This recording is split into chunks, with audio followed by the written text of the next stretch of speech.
Due to a run-in with the dying pirate, Billy Bones, young Jim Hawkins here is in possession of a treasure map. He shared it with the trustworthy Squire Trelawney and Mr. Livesey, Captain Smollett, and together with the young boy, are going on a hunt to find the treasure.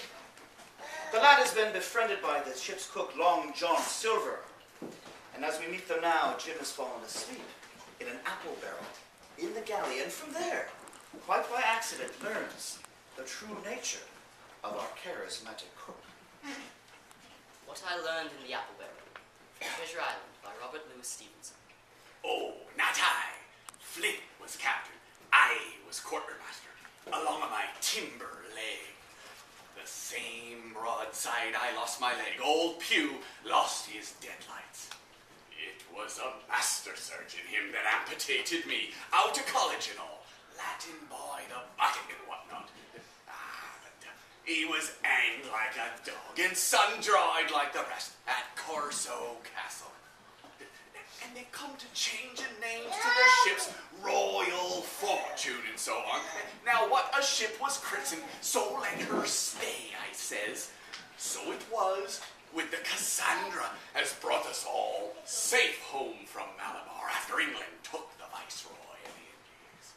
So it was with the old Walrus, Flint's old ship, as I've seen amuck with the red blood and fit to sink with gold. Ah, Cried another voice, that of the youngest hand on board, and evidently full of admiration. he was the flower of the flock, was Flint.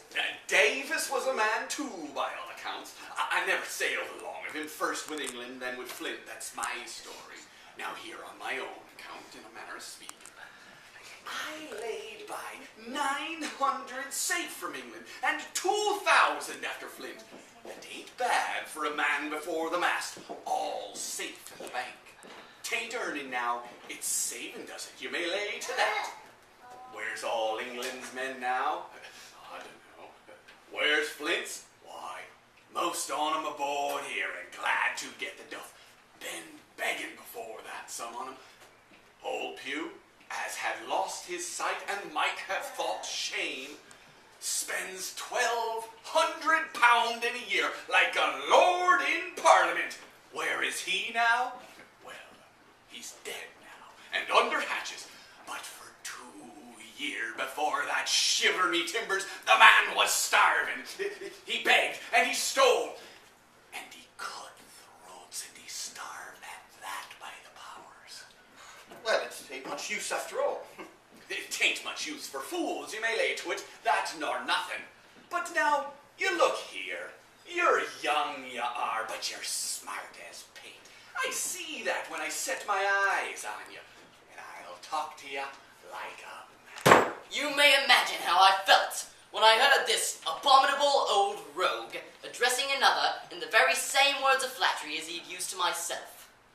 I think that if I had been able, I would have killed him through the barrel. Meantime, he ran on, little supposing he was overheard. Here it is about gentlemen of fortune.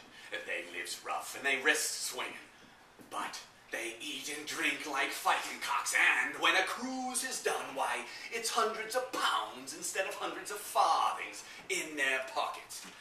Now, the most goes for rum and a good fling, and to see again in naught but their shirts. But that's not the course I lay. I puts it all away, some here and some there, and none too much anywheres, by reason of suspicion. I'm 50, mark ya. Once back from this cruise I set up, gentlemen in earnest, time enough too, says you. But I've lived easy in the meantime, never denied myself enough in art desires, and slept soft and ate dainty all my days but when at sea. And how did I begin? Before the mast, like you. Well, all the other money's gone now, ain't it? You daren't show your face in Bristol after this. What?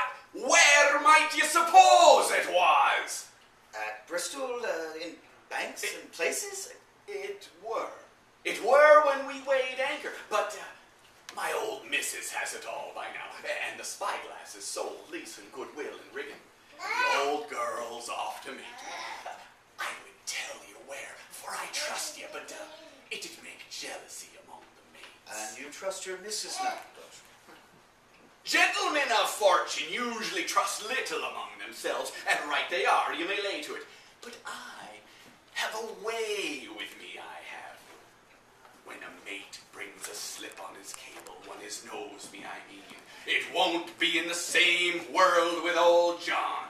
There was some that was feared of Pew, and some that was feared of Flint, but Flint his own self was a fear to me, feared he was and proud.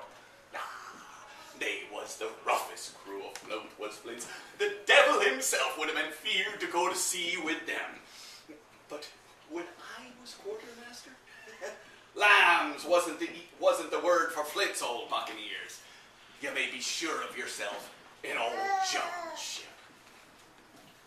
Well, I tell you now, I didn't have quarter like the job till I had this talk with you, John. But here's my hand on it now. And a brave lad you were, and smart too. Answered Silver, shaking hands so heartily that all the barrels shook. And a finer figurehead for a gentleman of fortune I never clapped me eyes on. Now by this time, I had begun to understand the meaning of their terms. By a gentleman of fortune, they plainly meant neither more nor less than a common pirate. The little scene that I had overheard was the last act in the corruption of one of the honest hands. Perhaps of the last one left aboard. But on this point, I was soon to be relieved, for Silver giving a little whistle. The third man strolled up and sat down with the party. Dick Square. Oh, I know Dick was square. Returned the voice of the coxswain, his real hands. He's no fool, is Dick. But look here. Here's what I want to know, Barbecue. How long are we going to stand off and on like a blessed bumboat? I've had enough of Captain Smollett. He's hazed me long enough, by thunder. I want to go into that cabin, I do. I want their pickles and wine and that. Israel, your head ain't much account, nor never was. But you're able to hear, I reckon. Leastways, your ears is big enough.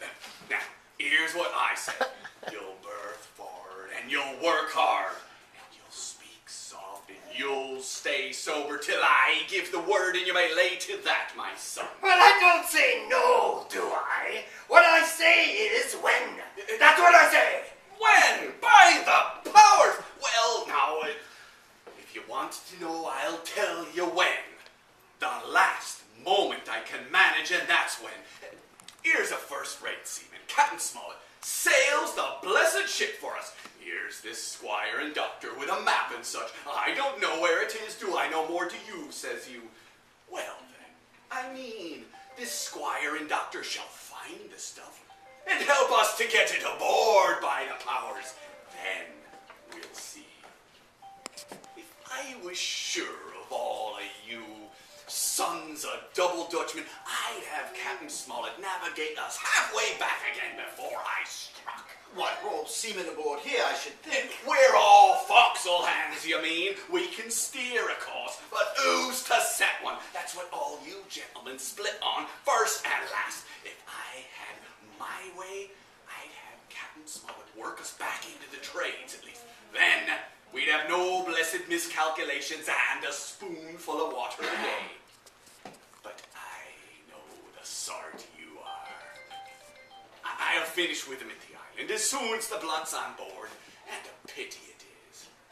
But you're never happy till you're drunk. Split my sides of a sick heart to sail with the likes of you. Easy all along, John. What's a crossing of you? What? How many tall ships, think ye now, have I seen laid aboard, and how many brisk lads drying in the sun at execution dock? And all for this same hurry and hurry and hurry. You hear me? I've seen a thing or two at sea, I have. If you would only lay your course and a pint to windward, you would ride in carriages, you would. But not you.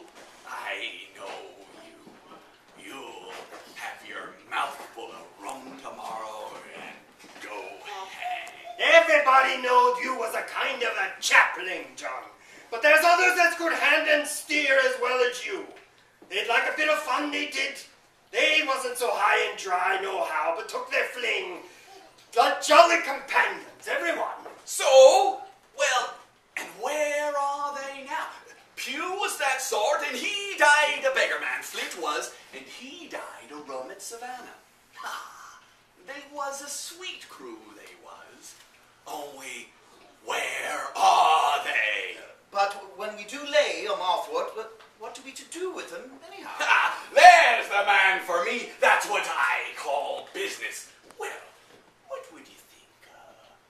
Put 'em ashore like maroons? That would have been England's way. Or cut 'em down like that much pork? That would have been Flint's or Billy Bone. Billy was the man for that. Dead men don't bite, says he. Well, he's dead now himself. He knows the long and short on it now. And if ever a rough hand comes to port, it was Billy. Right, you are, rough and ready. But mark you here. I'm an easy man. I'm quite the gentleman, says you. But this time, it's serious. Duty is duty, mates. I give my vote. Death. When I'm in Parliament and riding in my coach, I don't want none of these sea lawyers in the cabin a-coming home unlooked for, like the devil at prayers. Wait is what I say. But when the time comes, why, let her rip. John, you're a man. Ah, you'll say so, Israel, when you see. Only one thing I claim. I claim Trelawney. I'll wring his calf's head off his body with these hands. Dick, you just jump up like a sweet lad. Get me an apple to wet my pipe like. You may fancy the terror I was in. I should have leaped out and run for it if I had found the strength, but my limbs and heart alike misgave me. I heard Dick begin to rise, and then someone seemingly stopped him, and the voice of Hans exclaimed, Oh, stow that! Don't get a sucking of that bilge, John! Let's have a go of that rum! Dick, I trust you. I've a gauge on the keg, mind. There's the key. You fill a pannikin and bring it up. Terrified as I was, I could not help thinking to myself that this must have been how Mr. Arrow got the strong waters that destroyed him. Dick was gone but a little while, and during his absence, Israel spoke straight on in the cook's ear. It was but a word or two I could catch, and yet I gathered some important news. For besides other scraps that tended to the same purpose, this whole clause was audible. Not another man of them will join. Hence, there were still faithful men on board. When Dick returned, one after another of the trio took the pannikin and drank. One, To luck. another with a, Here's to old Flint. and Silver himself sang in a kind of song. Here's to ourselves and old your love. Plenty of prizes and plenty of duff. Just then, a sort of brightness fell upon me in the barrel, and looking up, I found the moon had risen, and was silvering the mizzen-top and shining white on the luff of the foresail. And almost at the same time, the voice of the lookout shouted, "Land ho!"